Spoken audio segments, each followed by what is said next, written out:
మీ మోకాల నొప్పులకు ఎటువంటి సర్జరీ లేకుండా ఎపియాన్ పెయిన్ క్లినిక్ అందిస్తున్న అత్యాధునిక చికిత్స. ఆ రోజు ఏం జరిగిందమ్మా? మా అక్క ఏమన్నంటే లోపలికి వెళ్ళి చూసినాం అంది. చూడలేని పరిస్థితిలో ఉంది. మమ్మీ అడిగిన నోరు ఆపేసి బయటికి తీసుకెళ్ళి కూర్చోబెట్టింది. తర్వాత శివకు కాల్ చేసింది. వచ్చి చంపేసిర్రు. ఏడవాలంటే కన్నీళ్ళు కూడా రావట్లేదు నాకు. ఏడ్చి ఏడ్చి ఏడ్చి అంత అయిపోయినా. శోభ గారు, పెద్ద పాప ఈ శివతో కలిసి అంజలిని చంపాల్సిన పరిస్థితులు ఎందుకు వచ్చాయి?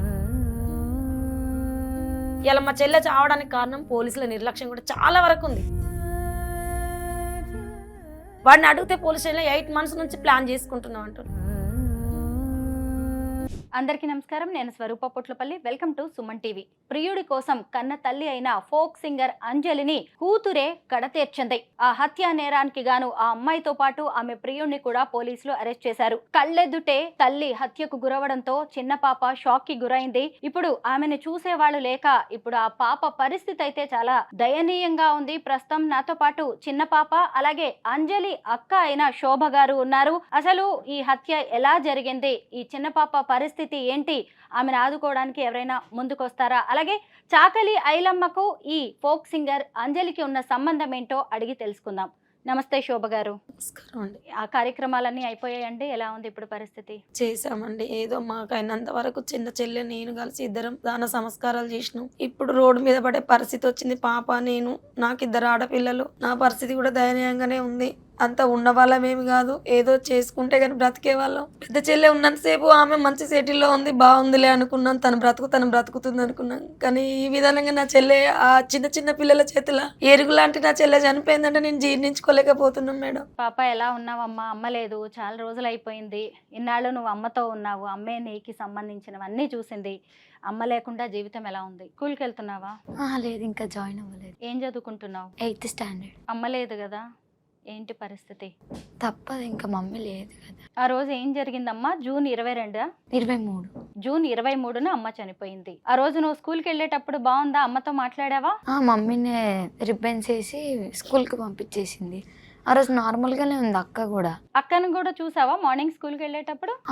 అక్క సండే ఈవినింగ్ వచ్చింది ఇంటికి. వచ్చినాక మన రోజు నేను స్కూల్కి వెళ్ళిపోయి వచ్చాక మమ్మీ అక్క ఇద్దరు పడుకొని ఉన్నారు. ఎందుకు లేపడం, డిస్టర్బ్ చేయడం అని చెప్పేసి నేను వదిలేసిన. దాని తర్వాత డ్రెస్ చేంజ్ చేసుకుని లంచ్ చేస్తుంటే మమ్మీ లేచింది. నేను అన్నా, అక్క మెడికల్ టెస్ట్ ఉండే కదా, వెళ్ళి వచ్చిరా హాస్పిటల్కి అని 2-3 times అడిగిన. రెస్పాన్స్ అవ్వలేదు. సరే నాకెందుకులే అని వదిలేసిన. దాని తర్వాత మళ్ళీ అడిగిన. లేదు వెళ్ళలేదు, టైం అయిపోయిందని చెప్పేసి సార్ వాళ్ళు రేపు వెళ్దామని చెప్పారు ట్యూస్డే రోజు అని చెప్పింది. సరే ఓకే అన్న. అంతలోపే మమ్మీ లేచింది. నేను అన్నా, ఏమైంది మమ్మీ పోయిరా అని నేను అన్న. అంటే లేదు పోలేదు అని అంటే అవునా అని. దాని తర్వాత మమ్మీ ఏమందంటే, శ్రీజక్క వాళ్ళ ఇంటికి వెళ్ళి శ్రీజక్క దగ్గర అక్క ఆధార్ కార్డు ఇంకా మనీ పెట్టింది కదా, మనీ నువ్వేం అడగగా నేను అడుగుతా, అక్కని ఆధార్ కార్డుని తీసుకొని రాపో అంది. నేను అన్న మమ్మీతో, లేదు మమ్మీ ఈరోజు గ్రౌండ్లో ఫుల్ గేమ్స్ ఆడిపించారు, లెగ్స్ పెయిన్ వస్తుంది మమ్మీ, నేను వెళ్ళను అని చెప్పిన. వెళ్ళు అంది. నేను మళ్ళీ వెళ్ళను అంటే అక్కని పంపియు అంటే, మళ్ళీ ఇప్పుడు అక్కని పంపిస్తే మళ్ళీ అటు నుంచి అటు వెళ్ళిపోయేది తెలియదు, చెప్పినప్పుడు అర్థం చేసుకుని పోను. నేను మమ్మీని తిట్టుకుంటూ వెళ్ళిపోయాను. ఎప్పుడు నువ్వు నాకే చెప్తావు ఏది ఉన్నాను అంటే కొంచెం. ఇప్పుడు మమ్మీ లేచి టీ పెట్టుకోరమ్మంది. టీ ఇచ్చేసి మమ్మీకి వెళ్ళిపోయినా. మమ్మీ ఉయ్యాలలో కూర్చొని ఉంది. ఎంత అయింది అప్పుడు టైం? 5:30 అప్పుడు వెళ్ళి ఆ అక్క ట్యూషన్కి వెళ్ళిందంట. వాళ్ళ మదర్ని అడిగిన నేను. సరే అని చెప్పేసి అక్కది ఆధార్ కార్డు తీసుకుని ఒక 1 minute ఇంటికి వెళ్తానంగా అక్క బయటికి లోపలికి తిరుగుతుంది. నేనేమనుకున్నంటే అక్క వచ్చింది బయటికి, నేను రావడం లేట్ అయింది కదా, అందుకోసం అని చెప్పేసి మమ్మీ పంపిస్తుందేమో అక్కని తీసుకురమ్మని నన్ను అని నేను అనుకున్నాను. అప్పటికి 6 అవ్వచ్చు, 6-6:30. అర్ధగంటలోనే నేను చూసి చున్నట్టున్నా. అక్క నన్ను చూసి లోపలికి వెళ్ళిపోయింది. లోపలికి వెళ్ళి చెప్పులు వేసుకుని బయటకు వచ్చింది. నా దగ్గరకు వచ్చి వచ్చింది ఆ శ్రీజ అన్న. అంటే లేదు అక్క రాలే, ట్యూషన్కి వెళ్ళిందంట. అక్క 10th class కదా, ఇంకా వాళ్ళ మమ్మీ ట్యూషన్కి పంపించిందంటే చెప్పింది. అడిగిందంటే మా అక్క ఏమందంటే, లోపలికి వెళ్ళి చూసినామంది. నేను అన్నా, వాళ్ళ పేరెంట్స్ ఉన్నప్పుడు మనం లోపలికి వెళ్ళి ఎలా చూస్తాం, అట్లా చూడొద్దు కదా, తప్పు కదా అని నేను అన్నా. ఆమె ఇంట్లో ఉన్నా కూడా వాళ్ళ మమ్మీ లేదని చెప్తుంది, నువ్వు అట్లా ఎట్లా నమ్మిను, చూడాల్సింది కదా అన్న. మమ్మీ ఆమెను తీసుకొనే రమ్మంటుంది అన్న. అంటే నా చేతిలో ఆధార్ కార్డు ఉంది, అయితే ఇది ఇంట్లో పెట్టేసి వెళ్దాము నేను అన్నా. అంటే అక్క ఏమందంటే, ఇప్పుడు ఈ ఆధార్ కార్డు పెట్టడం కోసం అక్కడ దాకా వెళ్తావా, అంతుంటే నేను పట్టుకుంటూ ఇవ్వు అంది. అంటే లేదా ఏం అవసరం లేదా నేను పట్టుకుంటా అని సీరియస్గా మళ్ళీ వెళ్ళిన వెనకకి. వెళ్ళినాక అక్క వాళ్ళ ఇంటికి అని చెప్పేసి అక్క వాళ్ళ ఇంటికి ఎందుకు తీసుకొచ్చిన, నాకు కాళ్ళ నొప్పి వస్తుందంటే అంత సరదా అవుతుందా నీకు, ఎందుకు అట్లా చేస్తారు అడిగినాక దాని తర్వాత వచ్చేసినాను ఇంటికి. అక్క కూడా నాతో పాటు వచ్చింది. తర్వాత అక్క వాళ్ళ ఫ్రెండ్ వాళ్ళ ఇంటికి వెళ్ళి మళ్ళీ వచ్చేసినాం మేము ఇంటికి. అయితే అక్కకి అప్పటికే చెమటలు వచ్చేస్తున్నాయి. నేను అన్న ఎందుకు చెమటలు వస్తున్నాయి అంటే ఏమో తెలియదు, నాకు నిమోనియా ఉంది కదా దానికోసం వస్తున్నాయేమో. నేను కూడా లైట్ తీసుకున్నా, ఏమనుకోలేదు. 6:30, 7 అవుతుంది అప్పుడు. అయితే డోర్లు క్లోజ్ చేసి ఉన్నాయి. నేను అనుకున్నా ఇదేంది మమ్మీ ఈవినింగ్ దీపం పెడతారు కదా దేవునికి, ఎందుకు డోర్లు క్లోజ్ చేసి ఉన్నాయని చెప్పేసి డోర్లు తెలిసే వరకు మొత్తం ఎగ్ స్మెల్ ఇంట్లో. అయితే మమ్మీ మమ్మీ అని పిలిచిన, ఉంటే బెడ్రూమ్లో ఉంటుంది లేకపోతే బయట వరండాలో ఉంటుంది. అయితే లేదు, కిచెన్లో దీపం పెడుతుందేమో దేవుని దగ్గర, ఎగ్ స్మెల్ ఎందుకు వస్తుందని చెప్పేసి డౌట్ వచ్చి తొందరగా వెళ్ళి చూసే వరకు మమ్మీ పడిపోయింది. మొత్తం డైనింగ్ టేబుల్ పైన ఉన్న వస్తువులు అవన్నీ కూడా పడిపోయి ఉన్నాయి. చూడలేని పరిస్థితిలో ఉంది మమ్మీ, మొత్తం బ్లడ్తో, ఇల్లు మొత్తం కూడా బ్లడ్. అయితే నాకు ఏమనిపించింది అంటే అప్పుడు అక్క ఇట్లా శివ అనే వ్యక్తితో వెళ్ళిపోయింది కదా, అట్లా అక్క వెళ్ళిపోయిందని చెప్పేసి నా పరువు పోయింది ఎలా అని చెప్పేసి మమ్మీ ఏమన్నా చేసుకుందని అని చెప్పి నేను ఫస్ట్ అట్లా అనుకున్నా. యాసిడ్ ఏమన్నా తాగినావు మమ్మీ, నువ్వు ఏమైనా చేసుకున్న వచ్చి కొట్టిరా ఇట్లా అడిగితే మమ్మీ మాట్లాడట్లేదు అసలు. అయితే మమ్మీ చేయబట్టుకుని రబ్ చేస్తుంటే ఇంకో చేయి తీసుకొస్తే నా చేయబట్టుకుంది. నాతో మమ్మీ ఏమైనా మాట్లాడద్దు అనుకుని అక్క నుంచి తీసుకెళ్ళిపోయి బయట వరండాలో కూర్చోబెట్టింది. నేను అన్నా అక్క అంబులెన్స్ కాల్ చేయ అక్క అంటే గట్టి ఇట్లా అంటుంటే మా అక్క లేదు నువ్వు అరవక నా నోరు ఆపేసింది. నోరు ఆపేసి బయటకు తీసుకెళ్ళి కూర్చోబెట్టింది. తర్వాత శివకు కాల్ చేసింది, నాకు ఏం చేయాలో తెలుస్తలేదో, నువ్వు రా తొందరగా ఇంటికి అని. ఆయన ఎందుకు పిలుస్తున్నాను, అంబులెన్స్ కాల్ చేస్తే అయిపోద్ది కదా, అంత మనకెందుకు, మమ్మల్ని పైన కేసు పెట్టింది కదా అవసరమా, అని ఎందుకు పిలుస్తున్నాను మళ్ళీ అని నేను అన్నా. అంటే అక్క నా మాటలు పట్టించుకోవాలి. వచ్చినాక బయట మా విండోస్ ఉంటాయి, ఆ విండోస్ క్లోజ్ చేస్తుండు. నేను అన్నా పైన మమ్మీ కేసు పెట్టిందని చెప్పేసి నువ్వు ఏమైనా చేస్తావా అన్న, ప్లీజ్ అన్న మా మమ్మీని హాస్పిటల్ తీసుకోవాలన్నా. అంటే ఆ అన్న ఏమన్నాడంటే అప్పుడు నేను నీకు హెల్ప్ చేయడానికి వస్తే నువ్వు ఇట్లా అంటున్నావు నేను వెళ్ళిపోవాలా అన్నాడు. అంటే సారీ అన్న, నాకు ఇప్పుడు ఏం మాట్లాడుతున్నా అర్థం కదా, నేను కవరింగ్ చేసేసుకున్నా. దాని తర్వాత ఆపోజిట్ అక్క కూడా వచ్చింది వీళ్ళు వచ్చాక. అయితే అక్కతోని నువ్వు ఇట్లా తీసుకెళ్ళి అక్క ఏమని వాళ్ళ మదర్ని చూస్తే భయపడుతుంది ఈమె, వద్దు అని చెప్పింది. ఏం కాదన్న, నేనేం కళ్ళ తిరిగి పడిపోను, మమ్మీకి ఏం కాదు ప్లీజ్ అని ఒక్కసారి చూసేసి వస్తాను నేను రిక్వెస్ట్ చేసిన వాళ్ళు, సరే పో అని చెప్పేసి అన్నాడు. నిన్ను చూసిందా మీ అమ్మ ఆ పొజిషన్లో?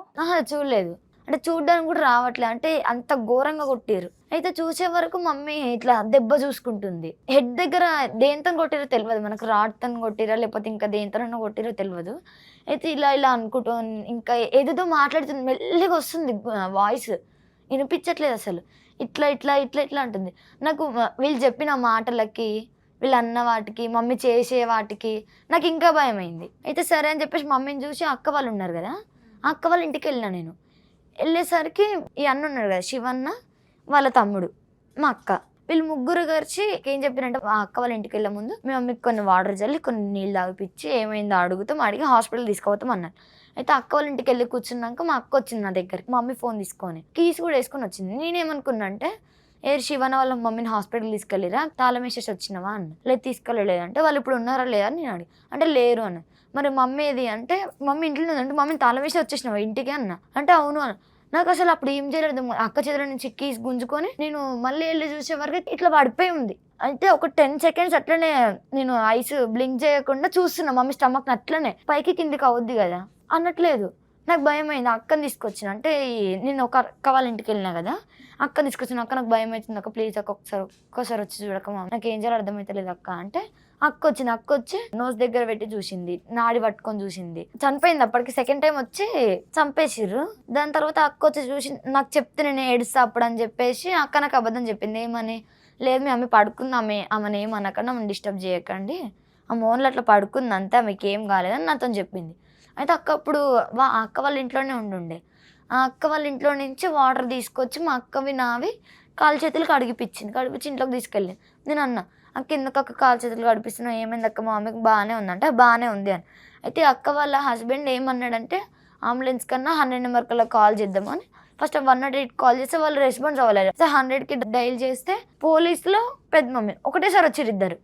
లోపలికి వెళ్ళి పెద్ద మమ్మీ చూసి అయ్యో నా చెల్ల పడిపోయిందని ఏడుస్తుంటే పోలీస్ సార్ వాళ్ళు మా పెద్ద మమ్మీ పైకి రివర్స్ అయ్యారు. మమ్మీ అట్లా పడిపోయి చనిపోయిందని తెలుసు నాకు, కానీ వీళ్ళు వచ్చి కొట్టి చంపిరని మాత్రం తెలియదు. పెద్ద మమ్మీ వాళ్ళని పట్టుకొని నేను ఏడుస్తుంటే అప్పుడు మా అక్క మా పిన్నితో ఏమందంట అంటే ఇట్లా చున్నీ పట్టుకొని గట్టిగా పిన్ని సారీ పిన్ని, ఒక చిన్న తప్పు చేసిన, నేను ఒక చిన్న తప్పు చేసినట్టు అంటే మా పిన్ని వినలేదంట. అయితే సార్ వాళ్ళని ఏదో దాస్తుంది అని చెప్పేసి ఆమెను దగ్గరికి పిలిచి అడిగేసరికి నేనే చంపిపించేసిన సార్ మా మమ్మీని అని అనేసిందంట. అయితే నాకు తెలియదు. అయితే నన్ను పోలీస్ సార్ వాళ్ళ కార్లో ఎక్కించి కూర్చోబెట్టారు. అయితే నాకు అప్పటి వరకు కూడా తెలియదు. సిఐ మేడం వచ్చిండే. ఆ సిఐ మేడం నా దగ్గరకు వచ్చి కూర్చుంది. అక్క కూడా వచ్చి నా పక్కనే కూర్చుంది. అయితే అక్క ఏమంటుందంటే వాళ్ళిద్దరే చేసి ఉంటారు అంటే మమ్మీని ఇంకొక వ్యాన్ లో వేసేసారు. నేను అరుస్తున్నా బయటికి, మమ్మీ లేవు మమ్మీ, నీకు ఏం కాలేదు, నిన్ను అట్లా ఎందుకు పడేసారు, మమ్మీ లేవు మమ్మీ అని నేను ఏడుస్తున్నా. నా పక్కన కూర్చొని మా అక్క ఏమంటుందంటే వాళ్ళిద్దరే చేసి ఉంటారు మేడం, మధ్యాహ్నం వచ్చి మా చెల్లె బయటికి వెళ్ళినప్పుడు, మా ఫ్రెండ్ వాళ్ళ ఇంటికి వెళ్ళినప్పుడు వాళ్ళు వచ్చి బెదిరించారు మేము అని చెప్పి. అంటే నేను అన్నా ఎవరిద్దరు శివ వాళ్ళని అంటే అప్పుడు అంది అంతే. నేను అన్నా నాకు అప్పుడు ఎందుకు చెప్పలేదు, వీళ్ళు సెకండ్ టైం వచ్చినప్పుడు నాకు చెప్తే పోలీసు వాళ్ళకి ఫోన్ చేసి నేను వాళ్ళని పట్టేసినప్పుడు మమ్మీ కూడా బతుకుతున్నాను, నువ్వు ఎందుకు చేసినావు అని. అయితే ఆ సీఎం మేడంతో మేడం ఫస్ట్ ఏమైనా నా పక్క నుంచి తీసేయండి అన్న. మా పెద్ద మమ్మీ మా పిన్ని వచ్చి నా పక్కన కూర్చున్నారు. అటు సైడ్ లాస్ట్కి అక్కను కూర్చోబెట్టి పోలీస్ స్టేషన్కి వెళ్ళాక లేదు నేనే చంపించేసి ఇట్లా మా మమ్మీ నేను వెళ్ళిపోతే తీసుకొచ్చిందని చెప్తాను ఒప్పుకుందంట. దాని తర్వాత శివ వాళ్ళ తమ్ముడిని తీసుకొచ్చారు. ఆయన చూసినాక నాకు కోపం ఆగలేదు. నేను వెళ్ళిన పోలీసు వాళ్ళు పెద్ద మమ్మీ వాళ్ళు ఆపేసారు, లేదు వెళ్ళొద్దు అట్లా అని. వెళ్ళినాక ఒక 30 దెబ్బలు పడ్డాక రబ్బర్ బెల్ట్తోనే అప్పుడు నోరిప్పినా, నేనే చంపినాను అప్పుడు ఒప్పుకున్నాడు. అప్పటిదాకా ఏమనలేదు. మమ్మీ 7th డేకి ఒక న్యూస్ వాళ్ళు వచ్చుంటే ఇంటికి వెళ్ళి ఇంటర్వ్యూ ఇచ్చుండే. అయితే ఒక చుక్క బ్లడ్ కూడా లేదు అసలు మమ్మీది. అంటే అక్క ఆ మధ్యలో అడిగేసి ఉంటుందా లేకపోతే ఎప్పుడు అడిగేసి ఉంటుందో తెలియదు, కానీ ఒక చుక్క బ్లడ్ కూడా లేదు అసలు ఇంట్లో. మమ్మీ పడిపోయిన ప్లేస్ చూసినప్పుడల్లా అసలు ఏడవాలంటే కన్నీళ్ళు కూడా రావట్లేదు నాకు. ఏడ్చి ఏడ్చి ఏడ్చి అంత అయిపోయినా. శోభ గారు, అసలు మీ పెద్ద పాప ఈ శివతో కలిసి అంజలిని చంపాల్సిన పరిస్థితులు ఎందుకు వచ్చాయి? కారణం ఏంటి? కారణాలు నాకు తెలియదు మేడం. ఆ అమ్మాయి ఇన్స్టాగ్రామ్లో పరిచయం అయిందంట. పరిచయం అయ్యి 8 months నుంచి ఆ అమ్మాయి వాళ్ళ ఆయన మొత్తం మొదలు పెడతా అంటే చెల్లె ఎప్పుడు బిజీ షెడ్యూల్, అక్కడ ప్రోగ్రామ్ చేయడం, ఏదో వచ్చిన డబ్బులతో పిల్లలను నడిపించుకోవడం, ఆమెకు అలా అదే బిజీ అయిపోయింది. ఒక దినం పాపను చూసిందంట, ఏంటి ఎవరు ఇతను, నువ్వేం సంగతి అని మందలేయడం. మా అమ్మకు నీ విషయం తెలిపింది శివ అని చెప్పిందంట. స్కూల్ నుంచని ఇంటికి వెళ్ళకుండా స్కూల్లో ప్రోగ్రామ్ ఉందని ఏదో చెప్పి అమ్మకు మాయ మాటలు చెప్పి. ఏం చదువుతోంది ఆ అమ్మాయి? 9th చదువుతుంది, ఇప్పుడు 10thకి వెళ్తుంది మేడం. ఆ మాయ మాటలు చెప్పి తల్లిని మోసం చేసి అబ్బాయితో బయట ఎక్కడో తిరిగి వాళ్ళ ఇంటి దాకా వెళ్ళడం అన్నీ జరిగినాయంట.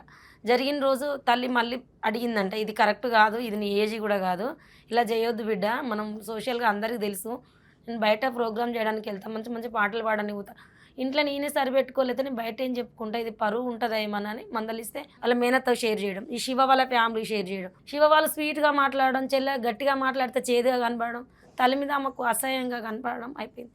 జూన్ 18న ఇంట్లో నుంచి 2 lakhs రూపీస్ చెవుల కమ్మలు, అవి కూడా రింగ్ ఏదో ఊడిందని చెప్పి బీరువాలో పెట్టిందంట. ఆ డబ్బులు తీసుకొని పాప ఇంట్లోకి వెళ్ళిపోయిందంట. సాయంత్రం వరకు చూసి నెక్స్ట్ డే మళ్ళీ కంప్లైంట్ ఇచ్చిందంట మా చెల్లి అంజలి, మిస్సింగ్ కంప్లైంట్. అంటే పాప వేరే వాడితో వెళ్ళిపోతుంది అన్న ఆలోచన కూడా ఆమెకు మైండ్లోకి రాలేదంట. ఏదో ఫ్రెండ్స్ వాళ్ళ ఇంటికి వెళ్ళింది, వస్తుంది పాపని సాయంత్రం వరకు చూసిందంట. సాయంత్రం తర్వాత కూడా రాకపోతే అప్పుడు వెళ్ళి నా పాప లేదు అని మిస్సింగ్ కేసు పెడితే వాళ్ళు మిస్సింగ్ కేసు ద్వారా వెళ్ళి అమ్మాయి ఫోన్ సిగ్నల్ దొరికించుకొని పాపను అక్కడ నుంచి తీసుకురావడం జరిగింది. అక్కడికి వెళ్ళిన తర్వాత కూడా మా చెల్లి అసలు ఒక మాట కూడా అనలేదంట. మా చెల్లె 9 నెలలు కడుపులో పెంచి 16 ఏళ్ళ బిడ్డను చేసి మంచి చదువు ఇచ్చి మంచి భవిష్యత్తు ఇవ్వాలని తల్లిదండ్రులు ఎవరైనా అనుకుంటారు. మరి ఆ పొజిషన్లో నా చెల్లె కూడా ఒకవేళ అడిగిందేమో, అలా కాదు అని ఆ కక్ష పెంచుకున్నారు. ఎలా చంపాలని ప్లాన్ చేసుకున్నారు నాకు అర్థం కాలేదు మేడం. 18th వచ్చి 19th లేదు, 2 days పోలీస్ స్టేషన్ చుట్టే తిరిగిందంట. 23rd కూడా 4 o'clock 5 వరకు కూడా సిఐ గారితో మాట్లాడింది, సార్ ఏం చేయాలి, ఈ అమ్మాయికి ఇప్పుడు డాక్టర్ టెస్ట్ అయిపోతే వాడికి ఫోక్సో చట్టం కేసు పడుతుంది, దీనివల్ల ఏంటి సార్, ఇది పాప ఇలా అయిపోయింది, ఇప్పుడు చేసే ఏజ్ కదా అంటే సార్ వాళ్ళు కూడా మంచి మంచి సలహాలు ఇచ్చి ఇది ఇలా ఉంటుంది అంజలి అలా ఉంటుంది, కొంచెం నువ్వు ఓపిక పట్టుకో, పాపను ఒక 2 years వరకు వెయిట్ చేపి తర్వాత చేద్దాం, వాడికే పెళ్లి చేద్దాం కాదని అనట్లేమో. వాళ్ళంతా కూడా మాట్లాడుకున్నారండి. పోలీస్ స్టేషన్లోనే శివ వాళ్ళ అమ్మ, నువ్వు మంచిదానివి అయితే నీ బిడ్డ నా దగ్గరికి ఎందుకు వస్తుందని మా చెల్లెని పోలీస్ స్టేషన్లోనే రివర్స్గా అయ్యి చెల్లెని కొట్టడానికి వచ్చిందంట. వాళ్ళ అమ్మమ్మ శివ వాళ్ళ అమ్మ ఇద్దరు వచ్చినప్పుడు మా చెల్లె వాళ్ళ చిల్లరగా అల్లరిగా అరుస్తంట, మా చెల్లె పోలేదంట వాళ్ళ జోలికి. పాపని అద్దెలో పెట్టుకుందంట, వద్దు బిడ్డ ఒక 2-3 years వెయిట్ చేస్తా నీకెందుకని చెప్పి ఇంటికి తీసుకొచ్చి బిడ్డకి ఏదో బుద్ధగించి మాటలు ఏమో చెప్పుకుంటాం. తల్లి అన్నప్పుడు ప్రేమ ఎంతో చూపించుకుంటాం, కానీ ఆ బిడ్డకు ప్రేమ గిట్టలేదు, తల్లి ప్రేమ అస్సలు గిట్టలేదు. బాయ్ ఫ్రెండ్ ప్రేమే స్వీట్గా కనిపించి ఇంట్లో ఉన్నాయి అన్నీ, మా అమ్మ ఇలా మా అమ్మ అలా అన్నీ చెప్పి ఆ ఇంట్లో మొత్తం వీక్నెస్లు అన్నీ చెప్పి, తల్లి ఏ టైంలో స్నానం చేస్తుంది, పూజ ఏ టైంలో చేస్తుంది, మొత్తం టోటల్గా చెప్పి ఉంచింది మేడం. ఇలా మా చెల్లె చావడానికి కారణం పోలీసుల నిర్లక్ష్యం కూడా చాలా వరకు ఉంది. ప్రతి అమ్మాయి ఇలా పోతే ఎంతమంది పిల్లల్ని చూస్తలేం. ఇవ్వరా తల్లిదండ్రులు? కేసు ఇవ్వరా?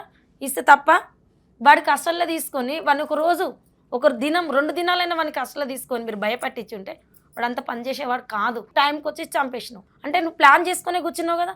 వాడిని అడిగితే పోలీస్ స్టేషన్లో 8 months నుంచి ప్లాన్ చేసుకుంటున్నావు అంటాను. ఎందుకు? ఏం పాపం చేసింది? నా చెల్లె పిల్లని అనడమే తప్ప. పాప అసలు అమ్మ మీద మీ అక్కకి ఎందుకు ఇంత కోపం? నీతో ఎలా ఉండేది, మీ అమ్మతో ఎలా ఉండేది? అంటే నీ బిడ్డ అంటది. మమ్మీ అంటది నువ్వు నా బిడ్డవు కదా, అదొక్కతే నా బిడ్డ ఇట్లా అంటది. నేను ఏడిచిన, మమ్మీ ఎందుకు మమ్మీ అక్క ఊకే ఇట్లనే అంటది, నాకు ఏ ప్రైజ్లు వచ్చినాయి ఏది చేసినా కూడా ఇట్లనే అంటది ఎందుకే అంటే, మేము ఇద్దరం నవ్వినమంటే అక్క ఏడుస్తుంది, మేమిద్దరం ఏంటిస్తే అక్క నవ్వుతుంది. అలాంటి బిహేవియర్ చేస్తుంది ఆమె ఇంట్లో కూడా. 5:30కి ఫోన్ పడుతుంది, 8 వరకు ఫోన్ చూడడమే. మమ్మీ కూడా ఆమెను ఏమనదు, మళ్ళీ ఏమైనా చేసుకుంటుందేమో లేకపోతే వెళ్ళిపోతుందేమో అని చెప్పి ఫ్రెండ్స్తోనే కదా చాట్ చేసేది అని చెప్పి మమ్మీ వదిలేసింది. అంటే తెలియదు ఈయనతో చేసిందని చెప్పి మమ్మీకి. అమ్మని చంపిన తర్వాత మళ్ళీ కలిసావా అక్కని? చూసావా అసలు? లేదు, పోలీసులు తీసుకెళ్ళాక అసలు ఇంతవరకు. శోభ గారు, ఇప్పుడు అంజలికి 2 పెళ్లిళ్ళు జరిగాయా? ఈ 2 ఆడపిల్లలు కూడా వేరు వేరు భర్తలకు పుట్టినవారా? మా రవి మా చుట్టాల అబ్బాయి దమ్మన్నపేటకు మ్యారేజ్ చేసినాం. మ్యారేజ్ అయినాక పాప పుట్టింది. పాప పుట్టిన ఒక 6 months 7 monthsలోనే అతను అయిన అప్పులకు ఇంట్లో ఉన్న పరిస్థితులకు అతను డ్రైవర్ వర్కే చేసేది. ఆ డబ్బులు సరిపోవట్లేవు, నాకు ఇబ్బంది అవుతుందని చెప్పి ఆ ఇబ్బందులకు అతను పైసలు తీసుకున్నాడు. వాళ్ళ ఫ్యామిలీ అంతా ఏం సపోర్ట్ చేయలేదు. మా దగ్గర ఉన్న డబ్బులు ఎన్ని పెట్టిన అబ్బాయి బతకలేదు. అక్కడ నుంచి గాంధీలో వేసిన తర్వాత గాంధీలో 9 రోజులు ఉన్నాడు. అలా ఎన్ని రోజులు ఉండదు? చిన్న అమ్మాయి 18 సంవత్సరాల అమ్మాయి ఒక పాపను పట్టుకొని ఎలా ఉంటుంది మేడం? అమ్మకు కూడా ఒక తోడు ఉండాలి కదా. అందుకే మేము చేసిన పెళ్ళి ఆ అమ్మాయికి కూడా ఈ అబ్బాయిని. 2 భర్తలు 3 భర్తలు అనేది ఇది నాకు మంచిగా అనిపించట్లేదు మేడం. ఎందుకంటే సమాజంలో ఒక తోడు కావాలని ఎవరైనా కోరుకుంటారు. తనకు తోడు, తర్వాత ఇంకొక కూతురు పుట్టింది. ఆ అబ్బాయి కూడా ఈ అమ్మాయి ఆ అమ్మాయి అని ఏ రోజు చూడలేదు మేడం. ఎన్ని ఫోటోలు కాదు, మీరు ఫేస్బుక్లో కూడా వెతుకుతే దొరుకుతాయి. ఇద్దరికి సేమ్ బట్టలు, సేమ్ డ్రెస్సులు, ఎంత బాగా చూసుకునేవాడు. ఆయనకు ఓన్ బేకరీ, ఇంట్లో వాళ్ళకు లేని ఫుడ్ అంటూ లేకపోయేది, అన్ని విధాలుగా చూసుకునేది ఆ తండ్రి. ఈ మధ్య కాలంలోనే రోడ్డు యాక్సిడెంట్లో చనిపోయింది మేడం. అసలు ఏ రోజు కూడా పిల్లల్ని ఏమి ఇబ్బంది పెట్టలే, భార్యని ఇబ్బంది పెట్టిండేమో కానీ ఈ బిడ్డ నాకు పుట్టలే, ఆ బిడ్డ నీకు పుట్టలే అని అసలు ఎప్పుడూ నా మర్ది తీయలేదు అలాంటి విషయాలు. అయ్యో, ఈ పాపకి ఇప్పుడు తండ్రి లేడు, తల్లి లేదు, అసలు ఏమీ లేకుండా ఒంటరిగా ఏం చేయాలో దిక్కుతోచని పరిస్థితుల్లో ఉన్నాం మేడం. మేము ఇప్పుడు మా చెల్లెని అలా చంపి కూడా పైనకి వెళ్ళి ఇలా మాట్లాడుతుంటే మేము భరించలేకపోతున్నాం మేడం. ఇది ఇప్పుడు పాపని ఇక మీరే చూడాలా అండి? నేను ఉన్నంతసేపు నా బిడ్డను నేనే చూడాలి. ఇప్పుడు మీరేం చేస్తుంటారు? మీ ఆర్థిక పరిస్థితి ఏంటి? నేను ఇక్కడ కోంపల్లిలోనే కుకింగ్ చేయడానికి వెళ్తాం మేడం. అపర్ణ ఫార్మడ్ హౌస్ అని ఉంటుంది, అక్కడ చేసుకుంటాను. ఏదో వచ్చిన దాంతో పిల్లలు నడుపుకుంటున్నా ఇప్పుడు ప్రస్తుతానికి. నాకు వెనక ఆధారం ఏం లేదు, ముందేం లేదు, చేసుకుంటేనే బ్రతికే వాళ్ళం మేడం. మేము మొత్తం మీరు 3 అక్క చెల్లెళ్ళు. 3 అక్క చెల్లెలు. మీకు 2 ఆడపిల్లలు. భర్త లేడు. మా ఆయన చనిపోయి 20 years అయిపోయింది. అయ్యో, అతనికి కళ్ళకి కావిళ్ళు అయి చనిపోయిండు. అమ్మ ఏంటి ఇప్పుడు? అమ్మ లేదు కదా, అసలు ఏంటి, ఏం చేద్దామని? ఇప్పుడు పెద్దమ్మ దగ్గరేనా? ఇంకా ఏంటండి వీళ్ళ పరిస్థితి? ఇంకా పాపని ఇక మీరే చూడాల్సిన బాధ్యత కనిపిస్తోంది. మీ ఆర్థిక పరిస్థితి అంతంత మాత్రంగానే ఉంది. పాపని నేనే చూస్తాను మేడం, ఇంకే చేసేది ఏం లేదు. కాకపోతే ఏంటంటే దయ ఉన్న వాళ్ళు ఎవరైనా మా పాపకు సహాయం చేయాలనుకున్న వాళ్ళు పెద్ద మనసుతో ముందుకు వస్తారని కోరుకుంటున్నాను మేడం నేను. ఎందుకంటే నేను ఒక ఒంటరి దాన్ని ఉన్నన్ని రోజులు చేస్తా. అమ్మ హెల్త్ బాగాలేదు, 2 ఆడపిల్లలు, ఇప్పుడు ఇంకో పాప యాడ్ అయింది. నేను కూడా అంతంత మాత్రమే కదా, ఎలా బ్రతకాలి, ఏం చేయాలి, చేసే చెల్లెనే పోయింది. అమ్మకు నెలకు 40,000 జీతం, ఆ జీతం పోయింది, గవర్నమెంట్ జాబ్ పోయింది, అన్ని నాశనం అయిపోయినాయి. ఇప్పుడు ఏం చేయలేని పరిస్థితి. ఒక్క పాప కోసం మొత్తం ఇన్ని జీవితాలు ముడిపడి ఉన్నాయి అనిపిస్తుంది మేడం ఇప్పుడు మాకు. పాప, మీ అమ్మ మీ అక్కని నిన్ను వేరువేరుగా చూసేది, ఆమంటేనే ఇష్టం, నన్ను మా అమ్మ చాలా టార్చర్ పెడుతుంది అని ఫ్రెండ్స్ కూడా చెప్పుకుంటూ ఉండేదంట. ఎందుకు అలా చేసేది మీ అక్క? అంటే వాళ్ళ ఫ్రెండ్స్ ఏం చెప్తున్నారంటే, మేము కూడా వీడియో చూసాం, స్క్రూ డ్రైవర్స్తో పొడుస్తుంది, వాతలు పెడుతుంది అని చెప్తున్నారు కదా వాళ్ళ ఫ్రెండ్స్. ఒక్కసారి మా అక్క బాడీ పైన ఒక్క చిన్న ఘాటు చూపించమనండి. చెప్తే వాళ్ళు అంటున్నారా లేకపోతే వాళ్ళే క్రియేట్ చేసుకుని మమ్మీని బ్యాడ్ చేయడానికి అలా అంటున్నారా అని చెప్పేసి నాకైతే ఇట్లా అనిపిస్తుంది. మా మమ్మీ మాత్రం మమ్మల్ని ఇద్దరిని ఒకవేళ కొడితే, ఏదైనా అల్లరి పని చేస్తే కానీ కొడుతుంది, ఎక్కువ అంటే నాకే పడతాయి దెబ్బలు. మమ్మీ వాళ్ళ అక్క వాళ్ళ ఫ్రెండ్స్తో అయినా మా ఫ్రెండ్స్తో అయినా ఇంత ఫ్రెండ్లీగా ఉంటుంది. అయితే వాళ్ళు ఏం చెప్తున్నారంటే, వాళ్ళ మమ్మీ ఇట్లా టార్చర్ చేసేది వాళ్ళని, ఆమె వచ్చి మాకు చెప్తుంది ఇట్లా అంటారు. ఆ పెద్దమ్మాయికి తల్లి మీద అంత కోపం ఉందని మీరు ఎప్పుడైనా ఊహించారా? అసలు ఇలా చంపే వరకు పరిస్థితులు వెళ్తాయని అస్సలు అనుకోలేదు మేడం, మేము ఎప్పుడు కూడా అనుకోలేదు. ఏంటంటే ఇప్పుడు పెద్ద ఫ్యామిలీ ఉంది కదా, అంజలి పెద్ద అత్తగారు ఉన్నారు కదా, వాళ్ళతో ఈ పెద్ద పాపకి రాకలు పోకలు పెట్టిందనమాట. ఈ అమ్మాయి నా దగ్గరే ఉండాలి నా కూతురు అని ఎప్పుడు అనుకోలేదు. వాళ్ళ బంధువుల దాంట్లో కలవాలి, ఇటు ఈ ఫ్యామిలీకి దగ్గర ఉంది, అటు ఆ ఫ్యామిలీ దగ్గర ఉంది, కలవాలి తాతయ్య బాబాయిలు మేనత్త అందరూ. ఈ పాప ఎప్పుడైనా రాఖీల పండగకు పెళ్ళిళ్ళకు మంచి మంచి సందర్భాలకు ఎక్కడైనా వెళ్తే మీ అమ్మ వల్లనే మీ డాడీ చనిపోయిండు, మీ అమ్మ వల్లనే మీ డాడీ ఆ అమ్మాయి మైండ్ అంతా డైవర్ట్ చేసిళ్ళు. ఆ మైండ్లో అలాగే పెట్టుకొని కూర్చుంది. ఎప్పుడైతే ఈ శివ అనేవాడు ఎప్పుడైతే ఈ ఇన్స్టాగ్రామ్లో పరిచయం అయిందో వాళ్ళు మొత్తం ఆ 2 ఫ్యామిలీలు మాట్లాడుకున్నారు. దీన్ని ఎదిగేదాన్ని కూడా మనం అంచగొట్టాలి, ఎట్లీస్ట్ మన మొత్తానికి కథం చేయాలి. మా అన్నయ్యని చంపిండు, వాళ్ళు ఏమేమి చెప్పిళ్ళు అమ్మాయికి ఆ పెద్దత్త గారు. సెకండ్ ఈ శివ వాళ్ళ ఫ్యామిలీ ఎంటర్ అయిన తర్వాత ఇంకా వాళ్ళకి మంచి సపోర్ట్ దొరికింది. ఇటేమో స్వీట్గా కనిపిస్తుంది ఏది పెద్ద పాపకి, ఇటు అత్తగారేమో ఇలా చెప్తున్నారు, మా తాతయ్య మా బాబాయిలంతా ఇలా చెప్తున్నారు. ఆ అమ్మాయికి తల్లి మీద ఒక కక్ష అనేది పెరిగిపోయింది మేడం. ఓ మా అమ్మ ఇలా అయితే మా డాడీ చనిపోయిందా, మా మమ్మీ టార్చర్ వల్ల అసలు అక్కడ లేనిలేదు మేడం. ఇప్పటికి కూడా మేము ఏ విధానంగా ప్రూఫ్ తెమ్మంటే నేను గాంధీ నుంచి కాదు ఎక్కడి నుంచి రెమెడీ హాస్పిటల్కి ఒక్కడపల్లి దగ్గర నుంచి కూడా నేను తెస్తాను. మా చెల్లె పిక్కబట్టి చంపిందా, ఉరిపెట్టి చంపిందా, ఫైజన్ తీసుకొని 9 డేస్కి చనిపోయిన అబ్బాయికి ఇలా మా చెల్లె చంపిందని చెప్పి తెలియని పిల్ల మైండ్ మొత్తం డైవర్ట్ చేసింది పెద్ద ఫ్యామిలీ. సెకండ్ శివ వాళ్ళ ఫ్యామిలీ మా చెల్లెని చంపిన తర్వాత మేడం నాకు అసలు కాల్ వచ్చింది 10:30కి కాల్ వచ్చింది. అసలు చెల్లె చనిపోయిందని అసలు నాకు ఏం తెలియదు. 10:30కి చిన్న పాప కాల్ చేసింది, పెద్ద అమ్మాయి చేసింది, చిన్న అమ్మాయి ఇద్దరు చేసిళ్ళు. ఇద్దరు చేస్తే ఫస్ట్ అమ్మాయి చేసినప్పుడు నేను కాల్ కట్ చేసిన, అవసరం లేదని కాల్ కట్ చేస్తే ఈ చిన్న పాప కాల్ చేసి పెద్దమ్మ నేను మ్యాగీని మాట్లాడుతున్నా, ప్లీజ్ అమ్మ మా అమ్మ పడిపోయి 2-3 అవర్స్ అయిపోయింది, ఒక్కసారి రావా, నీ చెల్లె కాదా, పుణ్యం చేసుకోవా అమ్మ అంటే నా గుండె ఎక్కడో కరిగిపోయి ఏంది ఇలా మాట్లాడుతున్నావు ఏందమ్మా అంటే లేదమ్మా నువ్వు రా అంది. రా అనేసరికి నేను బయలుదేరినా, మా పిల్లలు ముగ్గురం బయలుదేరినాం. బయలుదేరేటప్పటికి పెద్ద పాప ఫోన్ చేసి అమ్మ నువ్వు ఎక్కడున్నావు తొందరగా రావా అంటుంది. ఏంది మినిట్కి ఫోన్ చేస్తున్నావు ఏమైంది నీకు అంటే నువ్వు వచ్చినాక చెప్తాను నీకు, ఒకటి జరిగింది నేను చెప్తాను అని అంటే ఒకటి జరగడం ఏంది, ఫోన్ పెట్టే నేను వస్తున్నా, నన్ను డ్రైవింగ్లో ఉన్న ఊక ఫోన్ చేసి సతాయించకే అన్న. నేను వెళ్ళేటప్పటికి మేడం 11:30 12 అవుతుంది. చెల్లె పడిపోయిన పొజిషన్, చెల్లె బ్లడ్లో ఉన్నదంట. అమ్మాయి అప్పటికి నేను పోయినప్పుడు బ్లడ్ లేదు, మొత్తం కడిగేసింది బకెట్లతో. ఏంటంటే ఈ యశ్వంత్ గాడు అనేడు ఎల్బీ నగర్లో చికెన్ కట్ చేస్తాడంట. ఆ చికెన్ కట్ చేసే వ్యవహారం రోజు బ్లడ్ చూసి వాడికి కళ్ళకి ఏమీ కాలేదు. ఆ బ్లడ్ మొత్తము ఆ మనిషిని లేపి బ్లడ్ అంతా కడిగి బాత్రూంలో నెట్టేసి మళ్ళీ ఎదిగా పండబెట్టించి పోలీసులు మేము వచ్చేటప్పటికి.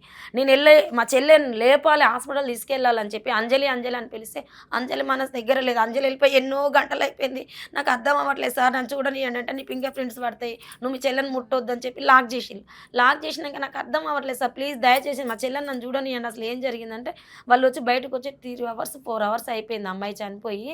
ఇంకా వేరే బాడీని తీసుకెళ్ళి అంబులెన్స్ రావాలనుకుంటుంటే మా పిల్లలకి అర్థమైపోయింది అమ్మ నువ్వు ఇంకా అక్కడ ఉండకు, పిన్నిని ఎదురో మర్డర్ చేసింది అదంతా. కనీసం నా పక్క నుండి కూడా అమ్మ నేను ఇలా చేశాను నా వల్లనే మీ చెల్లె ప్రాణం పోయిందని నాకు చెప్పలేదు మేడం అస్సలు. పెద్ద పాపను తీసుకొని మా చెల్లి బిడ్డాన్ని తండ్రి చనిపోయిండు, తండ్రి తర్వాత మళ్ళీ తండ్రిని చేసుకుంటే ఈ తండ్రి చనిపోయిండు, ఈ తల్లి చనిపోయింది, మీరు అనాథలు, మీరు ఎవరి దగ్గర పోతారు బిడ్డ అని మేము ఇలా ఏడుస్తున్నాం. కానీ ఈ ఎముడే మా చెల్లెని చంపించినని మేము ఊహించుకోలేదు. అక్కడి వరకు మాకు అసలే తెలియట్లేదు ఏం జరిగింది, ఎవరు చంపిల్లు. ఎందుకంటే మేము రాజకీయంగా అస్సలు రాలే మేడం, ఎవరి మీద అనుమానం రాలే, ఏ ఫ్యామిలీ కూడా నాకు అనుమానం నాకు తెలియదు, నాకు అసలు ఏం తెలియదు. మేము అక్కడ నుంచి పోలీస్ స్టేషన్కి వెళ్ళిన తర్వాత పాప నా చంకలో కూర్చుంది, ఆ అమ్మాయి కూడా నా చంకన కూర్చుంది, ఈ అమ్మాయి ఈ పక్కన కూర్చుంది. ఈ ఇద్దరిని తీసుకుని అందులో చిన్న అమ్మాయిని నా దగ్గర వదిలేసి పెద్ద అమ్మాయిని లోపల తీసుకెళ్ళి నాకు అర్థం అవుతలేదు ఏంటి సార్. లోపల తీసుకెళ్ళిన తర్వాత ఇంట్రగేషన్లో చెప్తుంది మా అమ్మను చంపడానికి నేనే సహాయం చేసిన, శివ వచ్చిండు, శివ చంపుతానని అంటే ఫస్ట్ నేను బతలన్నా వినలేదు. తర్వాత నేను చున్నీ ఇచ్చిన మా మమ్మీ డ్రెస్ ఆ చెల్లె రోజు వేసుకుని డ్యూటీకి వెళ్ళే డ్రెస్ అది, ఆ చున్నీ ఇచ్చిందని చెప్పిందంట. నేను వినలేదు సార్, నన్ను మళ్ళీ లోపలికి పిలిపించి సిఐ గారు నువ్వు ఏమనుకుంటున్నావు అమ్మ అంటే లేదు సార్ మా చెల్లెకైతే శత్రువులు ఎవరు లేరు, మా చెల్లె హ్యాపీగా బతుకుతా ఉంది, తన డ్యూటీ తను చేసుకుంటూ తన పిల్లలు తన భర్త చనిపోయి 1 year అయింది, మాకు శత్రువులు అయితే ఎవ్వరు లేరు సార్ అని. ఇలా శత్రువులు ఎందుకు లేరమ్మా, ఇక్కడే కూర్చుంది ఇదే మెయిన్ క్యాండిడేటు అని. ఏమైంది సార్ అంటే ఎవడో ఇది ఇట్లా ఇన్స్టాగ్రామ్లో పరిచయం అయ్యిండు, వాడి తమ్ముడు వాడు ఇదంతా ఇలా జరిగిందని చెప్పిన. అప్పుడు నేను షాక్లోకి వెళ్ళిపోయి అసలు స్పృహ తప్పిపోయినా మేడం. నేను 1 hour వరకు నేను మనిషిని కాలే, కూర్చోబెట్టినా నేను అవ్వట్లేదు. ఆ చెల్లె ఇలా అయిపోయిందా, ఏనుగు లాంటి మనిషి చీమల చేతిలో చచ్చిపోయిందా, ఒక పెద్ద రాజకీయ నాయకుల చేతిలో చనిపోయిందా, ఎవరి చేతిలో చనిపోయిందా అనుకునే అంత పొజిషన్ లేదు. చిన్న పిల్లలు 16, 17, 19 ఈ ఏజ్ పిల్లలతో నా చెల్లె చనిపోవడం ఇది నేను జీర్ణించుకోలేకపోతాను మేడం. అక్కడికి వెళ్ళిన తర్వాత వాడు ఒక 15-20 నిమిషాలు బెడ్ మీద కూర్చున్నారంట మా చెల్లెని చంపి. బెడ్ మీదనే కూర్చొని ఉంటే ఎదురింట్లో అమ్మాయి వచ్చి మీరు ఏమవుతారు అంటే ఇది నా మీద ఇది ఇట్లా వల్గర్గా ఇది నా మీద కేసు పెట్టింది అందుకే చంపేసినాం మేము అని ఆమెకు చెప్పగానే అమ్మాయి ఎస్టీ ఏమైపోద్దో మా మీద ఏమైనా కేసు అయిపోద్దని ఆమె వెళ్ళిపోయిందంట. తర్వాత ఒక 1 అవర్ తర్వాత చిన్నోని తీసుకొచ్చి యశ్వంత్ గారిని 2 అవర్స్ తర్వాత పెద్దోని శివగాని తీసుకొచ్చింది మేడం. తీసుకొచ్చి ఎలా చంపిల్రా మీరు అని మా ముందే అడుగుతుంటే నేను మామూలుగా వాడు రాగానే నాకు అర్థమైపోయి నేను కొట్టడానికి అట్లా వెళ్ళేటప్పుడు నాకు ఆపేసిళ్ళు, వద్దు వద్దు అని ఆపేసిళ్ళు.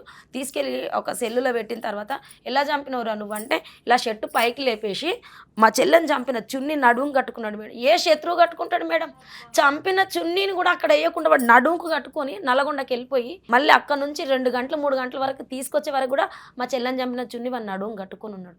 ఎంత దుర్మార్గంగా, ఎంత ఆలోచనలు, వాళ్ళ ఆలోచనలు ఎంత బలం ఎవరిచ్చారు, ఎక్కడి నుంచి వచ్చింది నాకేం అర్థం అవుతలేదు మేడం.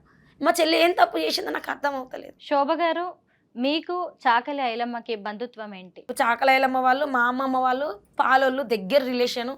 మా అమ్మ వాళ్ళు తోటి కోడలు. మా అమ్మ వాళ్ళ ఇంటికి ఆడపిల్ల పిల్ల, మా అమ్మమ్మ వాళ్ళ ఇంటి ఆడపిల్ల, ఆ ఇంట్లో పుట్టింది మా అమ్మ. ఐలమ్మ గారి విగ్రహావిష్కరణ అంటే ప్రతి దగ్గర మా చెల్లె ముందుండేది. అమ్మ ఉద్యమాల గురించే మాట్లాడుతూ ఉండేది. అమ్మ ఉద్యమాల పాటలు పాడేది.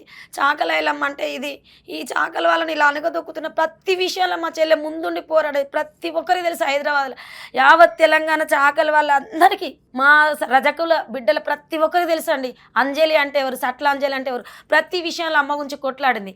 అదే శ్వేత ఐలమ్మ గారి వాళ్ళ మామగారు మా అమ్మకు మేనమర్ది. మేము రిలేషన్ కాదు అని చెప్తుంది కదా. అదే పాలకుర్తి సెంటర్లో మేడం, అక్కడ కూర్చున్నాం.